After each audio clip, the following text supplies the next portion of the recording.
Hello નમસ્કાર વિદ્યાર્થી મિત્રો, વૈદ ડિજિટલ એજ્યુકેશનમાં આપનું હાર્દિક સ્વાગત છે। આજે આપણે ધોરણ 4 વિષય ગણિત ગમ્મતની અંદર 12મું ચેપ્ટર કેટલું ભારે કેટલું હલકું જેના ભાગ 2 ની સરસ મજાની સમજૂતી તેમજ મહાવરાનું સોલ્યુશન જોવાના છીએ। તો ખાસ વિદ્યાર્થી મિત્રો, ચેનલમાં નવા હોય તો ચેનલ સબસ્ક્રાઇબ કરી બાજુમાં બેલ આઇકનને પ્રેસ કરો જેથી તમને અવનવા વિડીયોની માહિતી નોટિફિકેશન મળી શકે। વિડીયો લાઈક કરો, તમારા મિત્રો દોસ્તોને શેર કરો। તો ભાગ 2 ની અંદર આપણે જોવાનું છે ગ્રામ અને કિલોગ્રામ, બરાબર।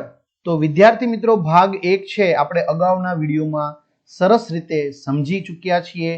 જો એ તમારે જોવાના બાકી હોય તો ક્યાંથી મળશે, તેમજ તમને બીજા વિષયના પણ વિડીયો લેક્ચર સરસ મજાના જોતા હોય તો ક્યાંથી મળશે, તો એ હું તમને આગળ જણાવી દઉં।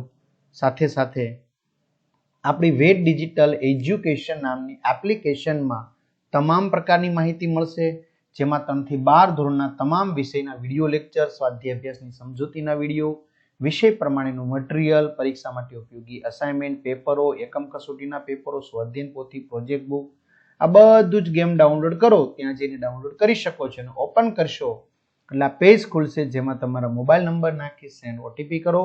4 આંકડાનો ઓટીપી નાખશો એટલે પેડ કોર્સમાં જુદા જુદા પેડ પ્લાન, એક્ઝામ પેપરમાં અત્યાર સુધી લેવાયેલી એકમ કસોટીના પેપરો, 3 થી 12 માં 3 થી 12 ધોરણના વિડીયો, તમારું ધોરણ પસંદ કરી વિષય પ્રમાણે પાઠવાજ વિડીયો જોઈ શકશો। ચાલો, એવી 5 વસ્તુઓના નામ આપો જે આપણે મોટે ભાગે ખરીદતા હોઈએ છીએ।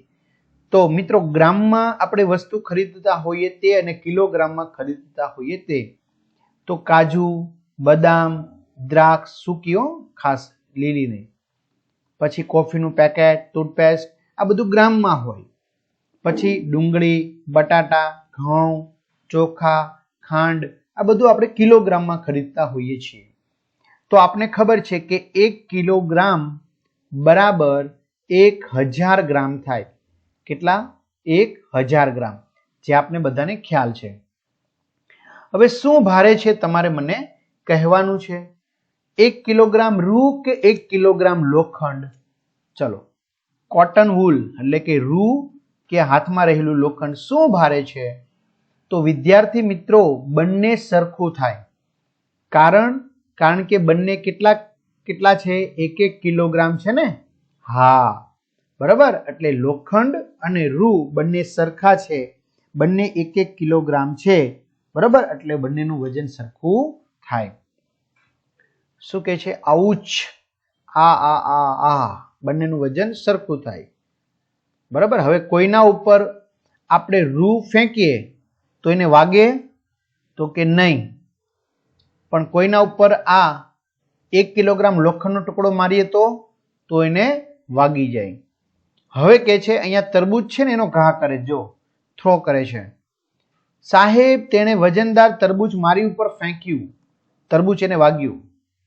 તેણે 1 કિલો રૂનું ઓશીકું ફેંક્યું એટલે મેં 1 કિલોગ્રામનું તરબૂચ ફેંક્યું। આ શું કહે છે? કે મારા ઉપર 1 કિલોગ્રામ રૂનું ઓશીકું ફેંક્યું એટલે મેં 1 કિલોગ્રામનું તરબૂચ ફેંક્યું। કાલે આપે તો કહ્યું હતું કે 1 કિલોગ્રામ રૂ અને 1 કિલોગ્રામ તરબૂચ બંનેનું વજન સમાન થાય, એટલે મારા ઉપર એણે 1 કિલોગ્રામનું રૂનું ઓશીકું ફેંક્યું એટલે મેં 1 કિલોગ્રામનું તરબૂચ ફેંક્યું, એટલે બેયનું વજન સરખું જ છે, હિસાબ બરાબર। પણ એમ ના હોય મિત્રો, તરબૂચ છે ને એ વજનદાર કહેવાય, ભારે કહેવાય, કોના કરતા? રૂ કરતા। ભલે બંનેનું અત્યારે સરખું છે, વજનની વાત સાચી છે, બરાબર, પણ એમ ભારે ગણાય। ઓછી જગ્યામાં તરબૂચ વધુ દળ ધરાવે, જ્યારે રૂ વધુ જગ્યામાં ઓછું દળ ધરાવે। ચલો, દિનેશ ખરીદી કરવા ગયો। દિનેશ એક દુકાનમાં ગયો, તેણે થોડીક વસ્તુઓ ખરીદી। તેના નાના ભાઈએ બિલનો છેડો કે જ્યાં વજન લખેલા હતા તે ફાડી નાખ્યો। એનો નાનો ભાઈ છે, એનો બિલનો છેડો જ્યાં વજન લખેલું હતું તે તમે જોઈ શકો છો અહીંયા ફાડી નાખ્યો। હવે અનુમાન કરીને તેણે ખરીદેલી વસ્તુઓના વજનની સામે ગ્રામમાં અથવા તો કિલોગ્રામમાં લખો। એણે ગ્રામ લીધું હશે કે કિલોગ્રામમાં લીધેલું હશે? તો ભાઈ મિત્રો, ચોખા 5 ગ્રામ તો નો જ લીધા હોય। કેટલા લીધા હોય? 5 કિલોગ્રામ। ખાંડ 1 ગ્રામ તો ન હોય, 1 કિલોગ્રામ હોય। રાઈના દાણા 10 કિલોગ્રામ ન હોય, તો શું હોય? 10 ગ્રામ. ઘઉં 3 ગ્રામ નો હોય તો 3 કિલોગ્રામ. દાળ 500 કિલોગ્રામ નો હોય 500 ગ્રામ હોય. ચા 250 કિલોગ્રામ નો હોય 250 ગ્રામ હોય.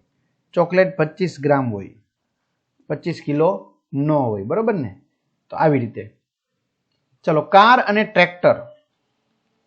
રીતુ તેના રમકડાનું વજન કરે છે. રીતુ શું કરે છે? તેના રમકડાનું વજન કરે છે. તે જાણવા માંગે છે કે તેનું ટ્રેક્ટર તેની ગાડી કરતા ભારે છે.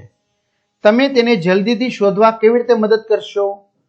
તો જો હું 2 ગાડી મૂકું તો પણ શું હજી ટ્રેક્ટર ભારે હશે કે નહીં? જો અત્યારે એક ટ્રેક્ટર ને એક ગાડી છે તો ટ્રેક્ટરનું પલ્લું નીચે છે, એટલે એનો અર્થ એવો થાય કે ટ્રેક્ટર ભારે છે અને ગાડી હલકું છે. બરાબર? તો અનુમાન લગાવો કે વાસ્તવિક ગાડી, બસ કે ટ્રેક્ટરમાંથી સૌથી ભારે શું હશે? ચાલો, વાસ્તવમાં ગાડી છે, બસ છે અને ટ્રેક્ટર છે, તો એમાંથી ભારે શું હશે? તો વાસ્તવમાં તો વિદ્યાર્થી મિત્રો બસ જ ભારે હોય ને. બરાબર? તમે સૌથી ભારે વસ્તુ કઈ જોઈ છે? તો મેં સૌથી ભારે વસ્તુ વિમાન જોઈ છે. એનાથી પણ ભારે કોણ છે? રેલ ગાડી. જો હું 2 ગાડી મૂકું તો પણ શું હજુ ટ્રેક્ટર ભારે હશે? તો ના. 2 ગાડી મૂકીએ તો ટ્રેક્ટર કરતા ગાડીનું વજન વધી જાય, તો પછી ટ્રેક્ટર ભારે હોઈ શકે નહીં. ચાલો, હાથીનું વજન. એકવાર રાજાને પેટમાં દુખાવો થયો. મહેલના કોઈ પણ ડોક્ટર તેનો દુખાવો મટાડી ન શક્યા. ઓ નહીં, હું આ દુખાવો સહન નહીં કરી શકું. આ શું કહે છે રાજા? બરાબર? હવે દુખાવો બરાબર નો થયો હતો. પછી રાજાએ કહ્યું, શું કહ્યું? જો કોઈ પણ મારો દુખાવો મટાડી શકશે તેને હાથીના વજન જેટલું સોનું મળશે.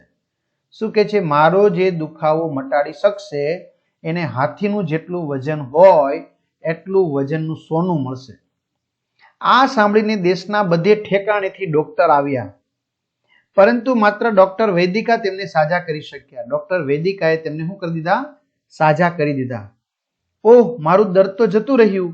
આપનો આભાર ડોક્ટર વૈદિકા. તો હવે મને મારું ઇનામ મળશે ને રાજાજી? તમે એક હાથીના વજન જેટલું કીધું હતું. તો હવે પરંતુ લોભી રાજા તેને સોનું આપવા માંગતો ન હતો. કે રેની ગયું? અરે વાહ. ચલો, લોભી રાજા છે એને સોનું આપવા માંગતો હતો નહીં. એટલે તેને એક યુક્તિ વિચારી. સારું, પહેલા હાથીનું વજન શોધી લાવો, પછી હું તમને એટલું સોનું આપીશ. કારણ કે એ વજન જેટલું સોનું આપવા માંગતા હતા નહીં, એટલે એને કીધું કે પહેલા એક હાથીનું વજન તમારે છે એ શોધી આવવાનું છે, એટલે પછી હું તમને એના જેટલું શું આપીશ? સોનું આપીશ. આવું એને કીધું. ચાલો આગળ જોઈએ આપણે. વૈદિકા જ્યારે ઘરે પહોંચી ત્યારે તે ખૂબ દુઃખી હતી. તેણે પોતાની દીકરીને પૂરી વાત કરી. માં ચિંતા, જો શું કહે છે દીકરીને પૂરી વાત કરી. હું હાથીનું વજન કેવી રીતે કરું? આટલું મોટું ત્રાજુ મને ક્યાં મળશે? હાથીનું વજન હું કેવી રીતે કરીશ? આટલું મોટું ત્રાજુ મને ક્યાં મળશે? તો એમની દીકરી કહે છે, માં ચિંતા ન કર, મારી પાસે એક યોજના છે. રાજાને કહે કે હાથી અને મોટી હોડીની વ્યવસ્થા કરે. હાથી અને મોટી હોડીની એક વ્યવસ્થા કરે. માં એવી વાત કરી. બીજા દિવસે સવારે ડોક્ટર વૈદિકાએ રાજાને નદી પાસે આવવાનું આમંત્રણ આપ્યું. હાથી અને મોટી હોડી લઈને રાજા આવ્યા. જો આ હાથી છે ને આ મોટી હોડી છે. મને લાગે છે કે તે મૂર્ખ છે એવું રાજા વિચારે છે. જો તે કેવી રીતે હાથીનું વજન હોડી વડે કરશે? ચાલો, તો વૈદિકાની દીકરી નદીમાં અંદર ગઈ. તેણે હોડી પાણીમાં કેટલી ડૂબી છે ત્યાં નિશાની કરી. જો વૈદિકાની દીકરી નદીમાં ગઈ, તેણે હોડી પાણીમાં કેટલી ડૂબી છે એટલું ત્યાં ટીક કર્યું. દેખાણું? હા, આવી રીતે ટીક કર્યું. પછી તેણે તેમને કહ્યું કે હાથીને હોડીમાં લાવો. હોડી વધારે ઊંડે સુધી પાણીમાં ગઈ, એટલે તેણે પાણીની આ સપાટીની હોડી પર નિશાની કરી લીધી. હાથીને બેસાડ્યા પછી. બરાબર? હવે હાથીને બેસાડ્યો, હવે ન્યાયને નિશાન કરી નાખી. જો આ રીતે. આગળ શું બન્યું હશે તેની કલ્પના કરી વાર્તા પૂર્ણ કરો. તમારા મિત્રો સાથે ચર્ચા કરો કે વૈદિકાએ કેવી રીતે હાથીનું વજન શોધ્યું. તો ભાઈ, વૈદિકાની દીકરીએ નાવ ખાલી હતી ત્યારે નાવની જે સપાટી પાણીને અડકતી હતી ત્યાં એમણે નિશાની કરી. ત્યાર પછી હાથીને એમાં ચડાવી નાવ જ્યાં સુધી ડૂબી ત્યારે નાવની સાથે અડકતી સપાટી પર એમણે નિશાની કરી. આ બે સપાટીનો તફાવત હાથીનું વજન દર્શાવતું હતું. તો વૈદિકાની છોકરીએ રાજાને બોલાવીને ખાલી નાવમાં જ્યાં સુધી નાવની નિશાનીવાળી સપાટી પાણીની સપાટીને અડકે નહીં ત્યાં સુધી એમાં સોનું ભરાવવા માટે જણાવ્યું. તો આવી રીતે વૈદિકાએ દીકરીએ રાજા પાસેથી હાથીના વજન જેટલું સોનું મેળવ્યું હશે એવું કહી શકાય. આગળ, ખુરશીનું વજન કેટલું? અનામિકા વજન કાંટાનો ઉપયોગ કરી ખુરશીનું વજન શોધવા માંગે છે. જો આ વજન કાંટો છે, રેડી? શું તમે તેને આ કરવા માટેની રીત સૂચવી શકશો ખરા? તો વજન કાંટા પર મોટા લાકડાનો ટુકડો કે જેના ઉપર ખુરશી મૂકી શકાય તો એ લઈ લેવાનું અને પેલા એનું વજન કરવાનું. જો આના ઉપર એક મોટું લાકડાનો ટુકડો લઈ લેવાનો, એનું વજન કરી લેવાનું. ત્યારબાદ આ લાકડાના ટુકડા ઉપર શું મૂકવાનું? ખુરશી. ફરી વજન કરવાનું. પછી આ ખુરશીના આ જે કુલ વજન આવ્યું એમાંથી લાકડાના ટુકડાનું વજન બાદ કરી દેવાનું. મિત્રો, ઘણી વાર આપણી પાસે ખાલી બરણી હોય, ખબર છે? આપણે કંસારાની દુકાને તેલ લેવા માટે જતા હોય અથવા તો ઘી લેવા માટે જતા હોય તો તમારી પાસે જે ખાલી વાસણ હોય પેલા એમનું વજન કરે, બરાબર? પછી એને કાંટો છે જીરો ઉપર સેટ કરે, યાદ હોય તો. પછી એ વસ્તુ લઈ લે એટલે માઇનસમાં થઈ જશે, એટલે બાદ થઈ ગયું. પછી એમાં વસ્તુ છે એ ભરતા જાય એટલે તમારે 500 ગ્રામ 250 ગ્રામ જે જોતું એ મળી જાય. તૂટેલા પથ્થરો. અબ્દુલ બળતણ માટેના લાકડા વેચે છે. તેની દુકાનમાં એક પથ્થર છે જેનું વજન 13 કિલોગ્રામ છે. 13 કિલોગ્રામ. તેનો ઉપયોગ તે આ બળતણના લાકડાના વજન માટે કરે છે. એક દિવસ આ પથ્થર નીચે પડ્યો અને તેને 2 કિલોગ્રામ 6 કિલોગ્રામ અને 5 કિલોગ્રામના 3 ટુકડા થઈ ગયા. 5 ને 6 11 ને 2 13. પરંતુ અબ્દુલ હોશિયાર હતો. તેણે આ 3 ટુકડાનો ઉપયોગ 1 કિલોગ્રામથી 9 કિલોગ્રામ સુધીના બળતણ માટેના લાકડાના વજન માટે કર્યો. કેટલા કિલોગ્રામથી? 1 કિલોગ્રામથી 9 કિલોગ્રામ સુધીનું બળતણનું વજન માંગે તો એના માટે એને કર્યું. તો અહીં અબ્દુલ કેવી રીતે 1 કિલોગ્રામ બળતણ માટેના લાકડાનું વજન કરે છે તે દર્શાવેલું છે. જો 1 કિલોગ્રામ કેવી રીતે કરશે જુઓ. ઓહો, આ ભારાનું વજન 1 કિલોગ્રામ છે. કઈ રીતે? એક પલ્લામાં 6 કિલોગ્રામ નાખ્યું તો બીજા પલ્લામાં 6 કિલોગ્રામ થવું જોઈએ તો બે સરખા થાય. તો એની પાસે 5 કિલોગ્રામનો ટુકડો હતો તો હવે કેટલું બળતણ સમાય? 1 કિલોગ્રામનું સમાય. 5 ને 1 6. તો આ બળતણનું વજન કેટલું થાય? 1 કિલોગ્રામ થાય. રેડી? આવી રીતે. હવે તમે દર્શાવો કે અબ્દુલ કેવી રીતે આ પથ્થરના ટુકડાનો ઉપયોગ વજન કરવા કરશે. 4 કિલોગ્રામ બળતણનું લાકડું જોવે છે. કેટલા કિલોગ્રામનું? 4. તો એક પલ્લામાં 6 કિલોગ્રામનો ટુકડો મૂકશે પથ્થરનો. બીજા પલ્લામાં 2 કિલોગ્રામનો ટુકડો મૂકશે પથ્થરનો. અને સરખું કરવું હોય તો 4 કિલોગ્રામ હું મૂકશે? લાકડાનો. તો બંને પલ્લા સરખા થઈ જાય. 4 ને 2 6 ને 6. રેડી? તો 4 કિલોગ્રામ થઈ ગયું. આવી રીતે 3 કિલોગ્રામ બળતણના લાકડા જોવે છે. તો એક બાજુ 5 કિલોગ્રામનો શું મૂકશે? પથ્થર. તો બીજી બાજુ 5 કિલોગ્રામ થવું જોઈએ. તો એની પાસે 2 કિલોગ્રામનો પથ્થર છે જ. 3 કિલોગ્રામના શું મૂકશે? લાકડા. તો બંને બાજુ સરખો વજન થઈ જાય. હાલો, 3 કિલોગ્રામ લાકડા થઈ ગયા. 7 કિલોગ્રામ બળતણના લાકડા જોવે છે. કેટલા કિલોગ્રામ? 7.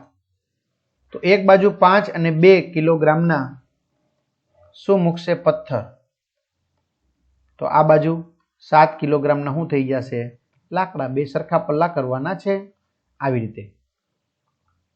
ચાલો, ત્યાર પછી આવે છે મિત્રો પોસ્ટ ઓફિસ. બરાબર? કયો આવે છે? Post office. તો એની વાત કરીએ. તમે ક્યારેય પોસ્ટ ઓફિસ ગયા છો? તો હા, હું પોસ્ટ ઓફિસ ગયો છું. લોકો ત્યાં શેના માટે જાય છે? તો લોકો ત્યાં પત્ર મોકલવા માટે જાય છે, પોસ્ટકાર્ડ મોકલવા માટે, સ્ટેમ્પ કે ટિકિટ ખરીદવા માટે, આંતરદેશીય પત્ર પાર્સલ મોકલવા, પૈસાની લેવડ દેવડ કરવા માટે, બેન્કિંગ સેવા માટે, જે તમારે પર્યાવરણમાં આસપાસમાં ભણવામાં આવી ગયું. પોસ્ટકાર્ડની કિંમત કેટલી હોય? ટપાલની કિંમત કેટલી હોય આશરે? તો 50 પૈસા હોય અથવા તો 0.50 રૂપિયા. આંતરદેશીય પત્રની કિંમત કેટલી હોય? તો 2.50 રૂપિયા, 2 રૂપિયા ને 50 પૈસા એમ. ચલો, ટપાલના દર. ટપાલની વસ્તુઓ ટપાલના દરમાં ફક્ત એક જ પોસ્ટ કાર્ડ તો 5 રૂપિયા, છાપેલું પોસ્ટ કાર્ડ 6 રૂપિયા, આંતરદેશીય પત્ર 2.5 રૂપિયા, પત્રના વજન 20 ગ્રામ અથવા તેનાથી ઓછું હોય તો 5 રૂપિયા, વધારાના દરેક 20 ગ્રામ માટે 2 રૂપિયા અલગથી. પાર્સલનું વજન 50 ગ્રામ અથવા તેનાથી ઓછું હોય તો 5 રૂપિયા, વધારાના દરેક 50 ગ્રામ માટે 3 રૂપિયા વધારે. ચાલો, તો માહિતી પત્રકમાં આપેલ ટપાલના દર જુઓ. 50 ગ્રામ વજનવાળા પત્ર પર લગાવવાની ટિકિટ ખરીદવા કેટલા રૂપિયા ચૂકવશો? ચાલો, કેટલા રૂપિયા ચૂકવશો? તો વિદ્યાર્થી મિત્રો જુઓ, અહીંયા દાખલો જુઓ. 50 ગ્રામનો પત્ર બરાબર સમજીને લખવાનું છે. એટલે કે પ્રથમ 20 ગ્રામનો દર કેટલો છે? 5 રૂપિયા. ત્યાર પછી બીજા 20 ગ્રામ થશે તો એનો દર કેટલો છે? ત્યાર પછી દરેક માટે 2 રૂપિયા. પછી કેટલા થશે? બીજા 10 ગ્રામ થઈ ગયા ને, 50 ગ્રામ. તો એના માટે કેટલા રૂપિયા? 2 રૂપિયા. તો કેટલા થશે? 2 ને 2 4 ને 5 9 રૂપિયા ચૂકવશે. તો અહીં લખવાનું આપણે કેટલા રૂપિયા? 9 રૂપિયા ચૂકવશે. બરાબર? જો પત્રનું વજન છે, ભાઈ જોજો, પાર્સલનું વજન નથી. 20 ગ્રામ અથવા તેનાથી ઓછું 5 રૂપિયા, પછી દરેક વખતે 2 રૂપિયા વધારે. આકાશ ગણિત ગમ્મત પાઠ્યપુસ્તકનું પાર્સલ તેની દોસ્ત રાનીને ચેન્નઈ મોકલવા માંગે છે. પુસ્તકનું વજન 200 ગ્રામ છે. માહિતી પત્રકમાં જોઈને પુસ્તક મોકલવાની કિંમત શોધો. તો ચાલો, આપણે પુસ્તક છે એને શું કરવાનું છે? મોકલવાનું છે. તો આપણે પુસ્તક મોકલવાની કિંમત છે એ જોઈએ. તો 200 ગ્રામનું પાર્સલ. મિત્રો આને પાર્સલ કહીશું, બરાબર? પત્ર નહીં કહીએ. એટલે પ્રથમ 50 ગ્રામ નો દર કેટલો? બરાબર 5 રૂપિયા. પછી બીજા 50 ગ્રામ નો દર, તો બીજાથી કેટલા રૂપિયા થશે? 3 રૂપિયા. ત્રીજા 50 ગ્રામ નો દર, તો ત્યાંથી કેટલા થશે? 3 રૂપિયા. ચોથા 50 ગ્રામ નો દર, તો ત્યાંથી કેટલા થશે? 3 રૂપિયા. તો કેટલા થયા? 3 ને 3 9, 9 ને 5 14 રૂપિયા થયા.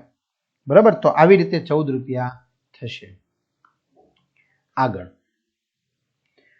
ચિત્રમાં દર્શાવેલ વજન વાંચો. વજન વાંચવાનું છે. મોકલવામાં આવેલ આ વજનમાં પાર્સલની કિંમત શોધવાની છે. બરાબર? આપણે વજન વાંચવાનો છે અને એની કિંમત ગોતવાની છે. તો મિત્રો અહીંયા તમે જોઈ શકો છો 200 ગ્રામ, 210, 220, 230, 240, 250. તો બેની વચ્ચે કાંટો છે એટલે પાર્સલનું વજન થશે 225 ગ્રામ. બરાબર? કેટલું થશે? 225 ગ્રામ. તો એના કેટલા રૂપિયા થાય છે? પછી ટિકિટના કેટલા રૂપિયા થાય છે? બરાબર? તો એની આપણે બધાની વાત કરી લઈએ. ચાલો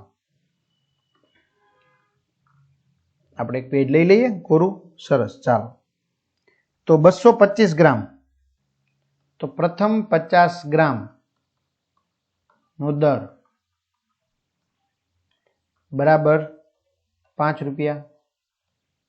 બીજા 50 ગ્રામ નો દર બરાબર 3 રૂપિયા. ત્રીજા 50 ગ્રામ નો દર બરાબર 3 રૂપિયા. ચોથા 50 ગ્રામ નો દર બરાબર 3 રૂપિયા. અને હવે કેટલા વિધા? 5 માં 25 ગ્રામ. બરાબર ને? 25 ગ્રામ નો દર બરાબર 3 રૂપિયા. 3 ચોખ્ખું 12, 12 ને 5 17. તો 17 રૂપિયા થશે મિત્રો. કેટલા રૂપિયા થશે? પાર્સલનું વજન 250 ગ્રામ, તો 17 રૂપિયા. હવે ટિકિટોની કિંમત લઈ લઈએ આપણે. બરાબર? કેટલી ટિકિટો છે મિત્રો? કુલ 5 ટિકિટો છે. બરાબર? તો 200, 100, 50, 100 અને 25. બરાબર. તો કેટલી ટિકિટો, તો એની ચર્ચા આપણે નેક્સ્ટ વિડીયોમાં કરીશું. બરાબર. ચાલો, તો ટિકિટોની કિંમત કેટલી થઈ ગઈ વિદ્યાર્થી મિત્રો? અહીંયા આપણે લખવાની છે. તો ટિકિટોની કિંમત થશે 17 રૂપિયા. કેટલી? 17 રૂપિયા. રેડી? આવી રીતે આપણે લખી શકાય. મોકલવાનો ખર્ચ છે, પાર્સલનું વજન 250 ગ્રામ, કિંમત થશે 17 રૂપિયા. ચલો, કેટલી ટિકિટો એની આપણે ચર્ચા આપણે પછીના વિડીયોમાં કરીશું. અહીં સુધી ખાસ રાખીએ, કારણ કે હજી એક વિડીયો મિત્રો બની જશે. તો તમારા મિત્રો દોસ્તોને શેર કરો. ચેનલમાં ન હોય ચેનલ સબસ્ક્રાઇબ કરો, વિડીયો લાઇક કરો, કમેન્ટ કરો આ વિડીયો કેવો લાગ્યો. અહીંયા સુધી રાખીએ. અસ્તુ. જય હિન્દ, જય ભારત.